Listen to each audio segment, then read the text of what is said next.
बहुत समय पहले की बात है। एक छोटे से गांव तेजपुर में लखन नाम का एक किसान रहता था। वह बहुत गरीब था, लेकिन उसकी ईमानदारी और मेहनत गांव भर में मशहूर थी। लखन के पास केवल 2 एकड़ जमीन थी, जो उसके पिता ने उसे विरासत में दी थी। ये जमीन भी उपजाऊ नहीं थी और साल में सिर्फ एक बार ही फसल उगती थी। फिर भी लखन इसी जमीन पर अपने परिवार का पेट पालने के लिए दिन रात मेहनत करता था।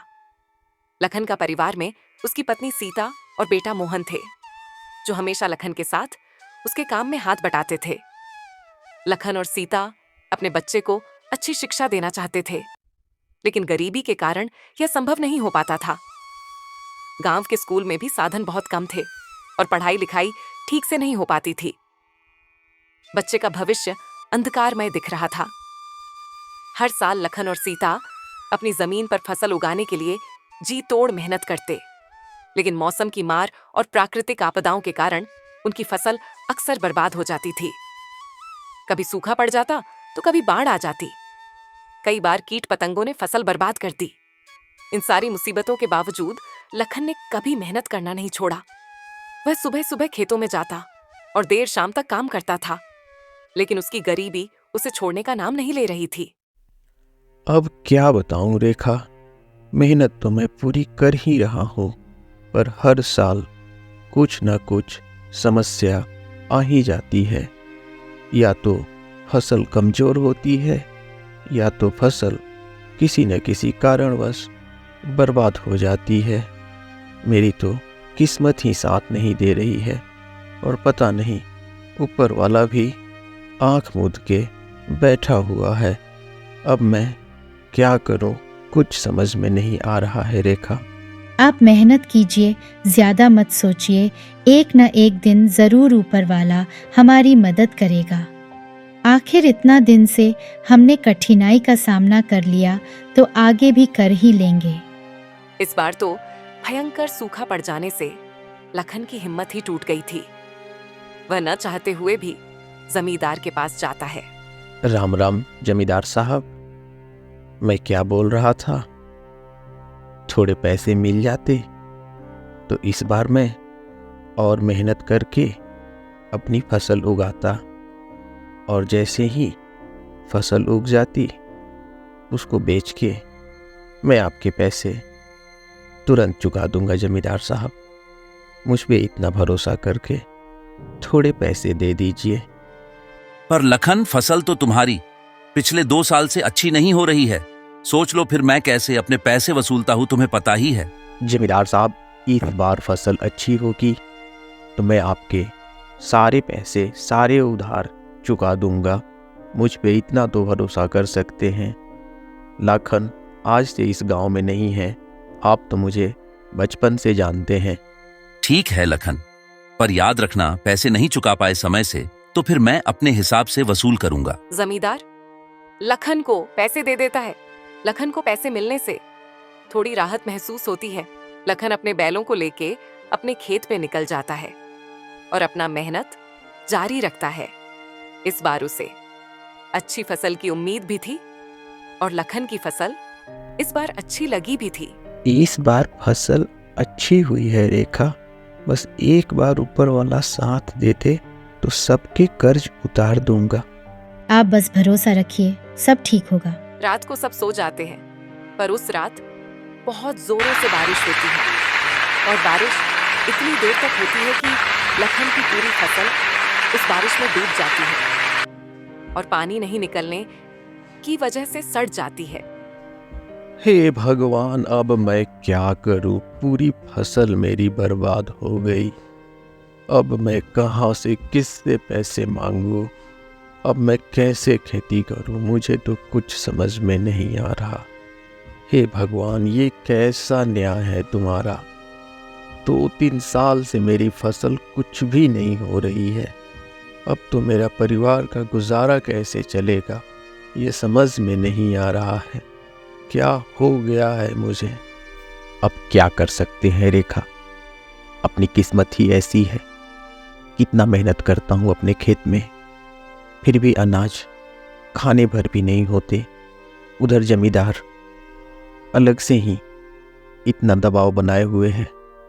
बोलता है तुम्हारी जमीन हड़प लेंगे, कभी बोलता है अपने भैंसों को मेरे यहाँ बांध दो। अब मैं क्या करूं, कुछ समझ में नहीं आ रहा है रेखा।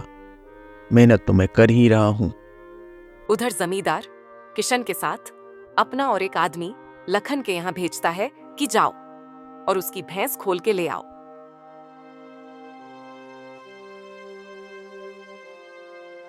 किशन की आवाज देने पर लखन घर से बाहर आता है।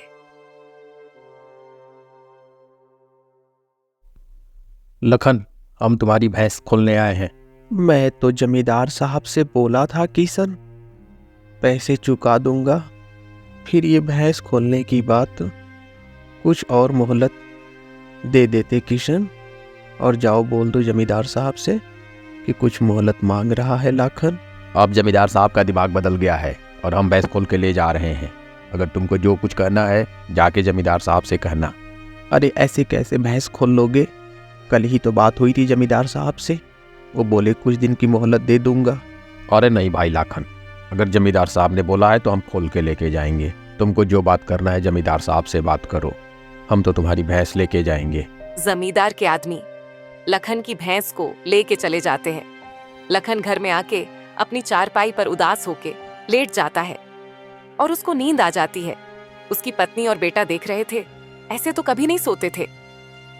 लखन रात में अपने घर से निकल जाता है। वह अंदर से इतना बेचैन था। वह जंगल में चला जाता है और जंगल में ही घास पर फिर से सो जाता है।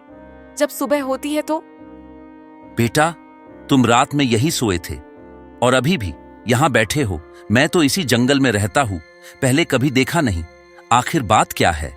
क्या बताऊं बाबा, कल रात को मैं बहुत व्याकुल और परेशान हो गया। जमींदार से पैसे लेके खेती की थी। इतनी बारिश हुई कि सारी फसल बर्बाद हो गई और जमींदार के लोग आए और बोले कि हम तुम्हारी भैंस लेके जा रहे हैं, अब तुम पैसे तो दे नहीं पाओगे। मुझे तो कुछ समझ में नहीं आ रहा था और मैं रात को घर से निकल गया और यहीं आके जंगल में मैं रात भर सोया रहा। मुझे तो कुछ समझ में ही नहीं आ रहा है बाबा। मेरी गरीबी मेरा पीछा ही नहीं छोड़ रही है। आप कौन हैं और इस जंगल में आप क्या कर रहे हैं बाबा? अपने पापों का प्रायश्चित कर रहा हूँ बेटा। कैसा पाप बाबा? बहुत लंबी कहानी है बेटा। मैं भी राजपुर गांव का जमींदार हुआ करता था, पर मैं अपने आगे किसी को नहीं समझता था। सब मेरी जी हुजूरी करे और मेरे हुक्म के बिना गांव का एक पता भी नहीं डोलता था। पर कहते हैं ना, आपकी अकड़ एक न एक दिन कोई भारी भूल कराती है। और मैंने भी कुएं का पानी केवल अपने काम के लिए रखा और गांव के लोगों को पानी लेने से मना कर दिया। बाकी गांव के लोग बरसात के ही पानी पे भरोसा करने लगे, जिससे गांव के लोग बहुत दुखी हो गए और कुछ लोग आत्महत्या भी कर लिए।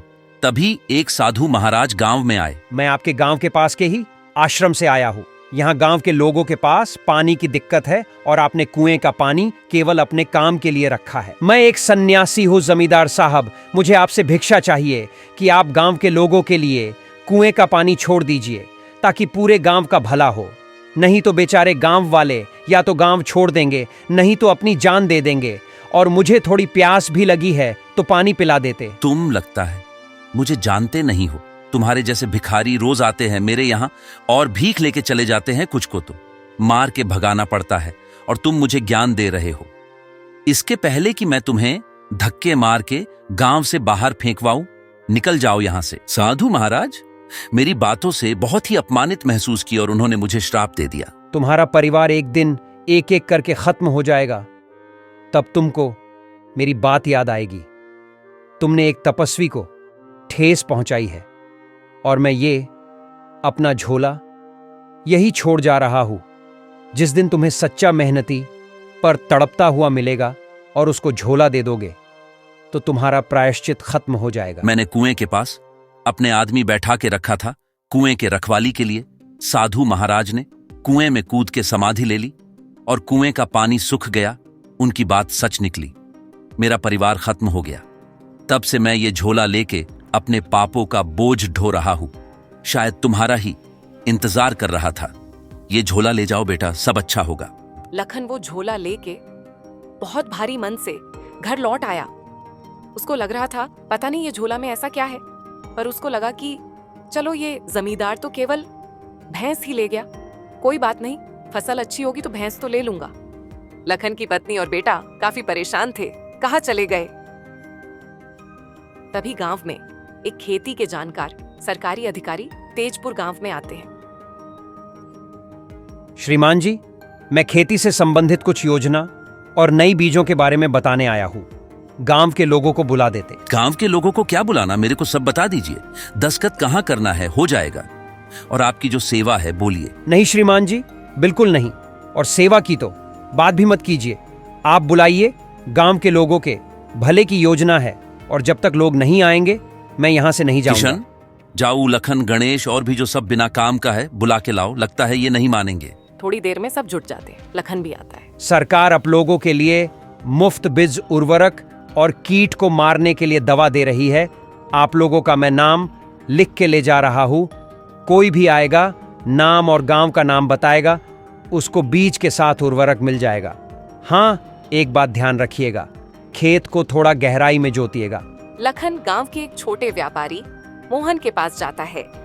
मोहन भैया, वो कृषि वाले साहब आए थे जिन्होंने कल कैसे अच्छी फसल उगाने के लिए खेती करनी है और बीज का भी मदद सरकार करेगी बताए थे। तो अगर आप बाजार जा रहे हैं तो वो कृषि वाला जो भवन है वहाँ अगर मेरा नाम बताएंगे, वो लिख के लेके गए हैं गांव के लोगों का नाम, तो शायद वो बीज के बोरे दें तो आप लेते आएंगे तो बहुत उपकार हो जाएगा मेरा। ठीक है लाखन, मैं बाजार जा रहा, अगर वो बीज के बोरे देंगे नाम और गांव का नाम बताने पर तो मैं जरूर लेके आऊँगा।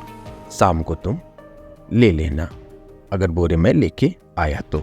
मोहन बाजार से लखन के लिए बीज और उर्वरक ले आता है, जिसे लखन इस बार अपने खेतों में प्रयोग करता है। और कहते हैं ना, सच्ची मेहनत एक न एक दिन असर दिखाती है। और उसकी फसल इस बार इतनी अच्छी होती है कि उसका घर अनाज से भर जाता है। और कुछ अनाज तो बाहर रखना पड़ता है। लोग अब लखन के पास आकर उसकी पैदावार इतनी कैसे हुई पूछने लगे। अब लखन ने भैंस भी छुड़ा ली और अपनी गरीबी से एक नामचीन किसान बन गया।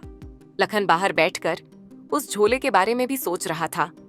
सच्ची मेहनत कठिन परीक्षा जरूर लेती है, पर अगर सही दिशा में हो तो सफलता जरूर मिलती है। और भी रोचक कहानियों के लिए इस चैनल को लाइक, शेयर और सब्सक्राइब जरूर करें। नमस्कार।